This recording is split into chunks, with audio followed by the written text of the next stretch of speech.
കഴിയുമോ? ചിന്തിച്ച് മനസ്സിൽ മുഴുവനാക്കിയത് മൂലമാണ് ഭൂഷണം. നാബോത്ത് രാജതാല്പര്യമാണ്. ഭൂമി രാജാവിന് അവകാശപ്പെടുന്നു.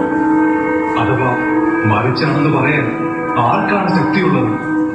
ഇല്ല, ഞാനിത് സമ്മതിക്കില്ല. എനിക്ക് മക്കൾക്ക് അവകാശപ്പെട്ടതാണ്. ഞാൻ ആർക്കും വിട്ടുകൊടുക്കില്ല. നാബോത്ത്, നീ ഇപ്പോൾ ഒരു കൊച്ചുകുട്ടിയെ പോലെ ശബ്ദം പിടിക്കുക.